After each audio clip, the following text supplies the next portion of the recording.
The system belongs to me. They promoted someone else into my position. Then they fired me and demanded I hand over everything I built. I smiled and said 3 words that changed everything. Maria Williams had spent 11 years building something extraordinary. Not a career, not a reputation, something far more valuable than either of those things. She had built the Nexus, a proprietary smart factory management system so sophisticated, so deeply integrated into the manufacturing infrastructure of Caldwell Industries, that without it, 12 production facilities across 4 states would grind to a complete and devastating halt within 72 hours. She knew this because she had designed it that way. Not out of malice, not originally. She had designed the Nexus to be indispensable because that was what excellence looked like. That was what 11 years of 18-hour days, missed birthdays, canceled vacations, and a marriage that quietly dissolved under the weight of her ambition actually produced. The Nexus was Maria. Every algorithm, every failsafe, every encrypted layer of its architecture carried the fingerprint of her genius. And now, on a gray Tuesday morning in March, she was sitting across from a woman she had never met, in an office that used to belong to Gerald Hatch, a man who had shaken her hand 3 months ago and promised her the chief operations officer position was hers, being told to pack her things. "Effective immediately," said the woman behind the desk. Her name was Victoria Sloan, new CEO, 42, Harvard MBA, the kind of woman who wore power like a second skin and had probably never built a single thing from scratch in her entire career. She had arrived at Caldwell Industries 6 weeks ago on the coattails of a hostile acquisition, and she had been systematically dismantling everything Gerald had built ever since. Including, apparently, the people. Maria sat very still. She was good at stillness. People mistook it for compliance. It was, in fact, the opposite. It was the calm of someone whose mind was already 3 moves ahead. "I understand," Maria said. Her voice was smooth, unreadable. Victoria finally looked up from her tablet. She had the eyes of someone who expected resistance and was mildly surprised not to find it. "The severance package is generous. 14 weeks, full benefits continuation. We've prepared the paperwork." "That's kind of you." A pause. Victoria tilted her head slightly, recalibrating. She had expected tears, perhaps, or anger. The righteous fury of a woman who had given a decade of her life to a company that was now discarding her like outdated equipment. What she had not expected was this: Maria Williams sitting across from her with the composed expression of someone who had already won an argument that hadn't started yet.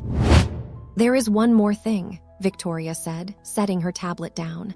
Her voice shifted, still polished, but with an edge underneath it now like a blade wrapped in silk. "The Nexus system, hand over the complete architecture, source code, admin credentials, maintenance protocols, all of it." Maria smiled. It was a small smile, the kind that doesn't reach the eyes because it doesn't need to, the kind that says, "I have been waiting for you to say exactly that." "I'm afraid I can't do that," Maria said. The temperature in the room changed. Victoria leaned forward slowly. "I beg your pardon." "The Nexus," Maria said, folding her hands in her lap with elegant precision, "is not yours to take." What happened next was entirely predictable, which is why Maria had already prepared for every version of it. Victoria called legal within 30 seconds of Maria leaving the office. By noon, Caldwell's team of corporate attorneys had pulled every contract Maria had ever signed: employment agreements, IP assignment clauses, non-disclosure provisions. By 2 o'clock, they had identified what they believed was their leverage. Standard work-for-hire clause. Anything developed during the course of employment belongs to the employer. They sent the formal demand letter to Maria's personal email at 3:47 p.m. She read it over a glass of Bordeaux in her apartment, barefoot on her living room floor, surrounded by the quiet she had forgotten existed during 11 years of corporate warfare. Then she forwarded it to Daniel Osai. Daniel was the best technology law attorney in the state, and he happened to be Maria's oldest friend. He had been waiting for this email for 6 weeks. since the moment Maria had called him the night the acquisition was announced and said, quietly and without drama, "Dan, it's time. Let's make sure everything is exactly right." He called her back in 4 minutes. "It's clean," he said, "exactly as we structured it." "I know," Maria said. "I just wanted to hear you say it." Here was the thing that Victoria Sloan and her army of Harvard-trained lawyers had not yet discovered, and would not discover until it was far too late to matter. The Nexus had not been built on company time. Not entirely. Maria had been meticulous about this. Obsessively, surgically meticulous. For the past 3 years, since the first whispers of acquisition had begun circulating in industry circles, she had been quietly, carefully, legally separating the intellectual architecture of the Nexus into 2 distinct components. The first component was the interface, the visible layer, the dashboards, the reporting tools, the basic operational functions that Caldwell's teams interacted with daily. This portion Maria had developed on company time, on company equipment, and she had absolutely no claim to it. She had no intention of claiming it. Let them have the shell. The second component was the engine, the actual intelligence beneath the surface. The predictive algorithms, the self-correcting optimization protocols, the security architecture that made the whole system not just functional but extraordinary. This, Maria had developed on her own time, on her own equipment, through a separate LLC she had established 3 years ago called Axiom Intellectual Partners. Every hour logged, every development session documented, every line of proprietary code timestamped and registered. The Nexus interface could run on its own for approximately 11 days. After that, without the engine, without the living intelligence that Axiom Intellectual Partners owned completely and had never licensed to Caldwell Industries, the system would begin to degrade. Quietly at first, then catastrophically. Maria had not done this to be cruel. She had done it because 11 years of excellence deserved better than a 14-week severance package and a dismissal from a woman who couldn't have built the Nexus in 11 lifetimes. The call from Victoria came on day 9. Maria was in a meeting with representatives from Caldwell's 3 largest competitors, companies that had been trying to acquire the Nexus technology for years and had been told, politely and repeatedly, that it wasn't available. She stepped out to take the call. "The system is failing," Victoria said. There was no polish left in her voice, just urgency barely restrained. "Production at the Memphis facility is down 18%. Phoenix is showing cascading errors across the entire line. We need the maintenance protocols." "I imagine you do," Maria said. "Ms. Williams," a breath. "Whatever you want, name it." Maria looked through the glass wall of the conference room at the 3 executives waiting for her. Men who had flown in from Chicago, from Atlanta, from Seattle, because word had gotten out, quietly, through the right channels, that Axiom Intellectual Partners was finally ready to license its technology. "I don't want anything from Caldwell Industries," Maria said. "Not anymore."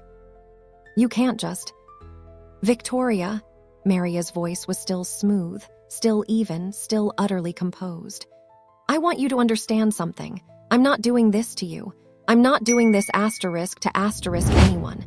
What I'm doing is protecting something I built, something that belongs to me. What you do next is entirely your decision." She paused. "But I'd make it quickly, if I were you. 11 days was always the outer limit."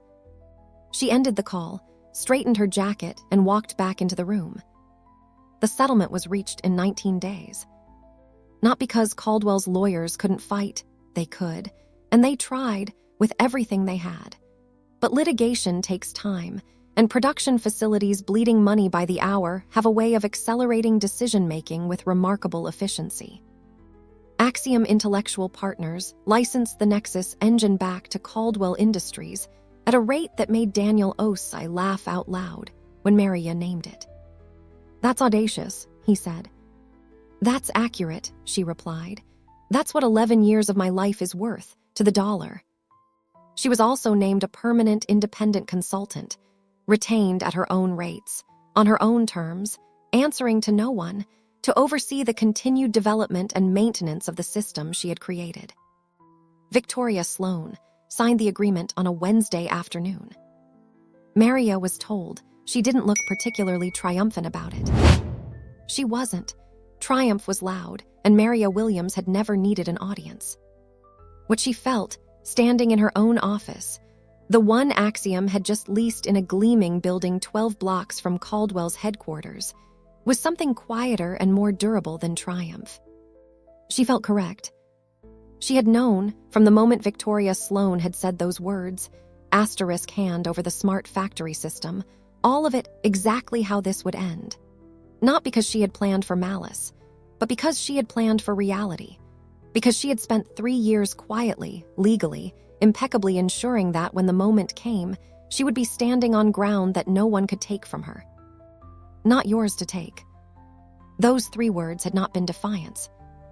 They had been a statement of fact, and the most powerful statements always are. 6 months later, Maria sat across from a journalist from a major business publication, writing a feature on the fastest-growing IP licensing firms in the technology sector. "How did you know?" the journalist asked. "How did you know to prepare like that years before anything happened?" Maria considered the question. Outside the window, the city moved in its perpetual organized chaos. People with destinations, people with purpose, the endless machinery of ambition and commerce and ordinary human want. "I didn't know," she said finally. "Not specifically, but I understood something early in my career that a lot of people don't learn until it's too late." She paused. "What you build defines you only if you protect it. Excellence without protection is just generosity to people who didn't earn it." The journalist leaned forward. "And Victoria Sloan, any hard feelings?" Maria smiled, that same small, self-contained smile that had started everything. "Victoria taught me something useful, actually," she said. "She reminded me that the moment you walk into any room assuming the other person needs you more than you need them, you've already lost.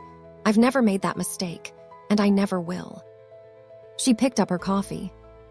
"Now," the smile widened just slightly, "shall we talk about what Axiom is building next? Because the most dangerous person in any room isn't the one making demands. It's the one who already knew, years ago, exactly what she'd say when they did." Maria Williams wasn't fired. She was freed. And she had been ready for that freedom long before they handed it to her. Fire did this story hit different. Follow for more Maria Williams stories, new chapters dropping every week. Share this with someone who needs to remember, protect what you build. Comment below, what would you have done in Maria's position? The best revenge isn't anger, it's preparation. Maria Williams will return. I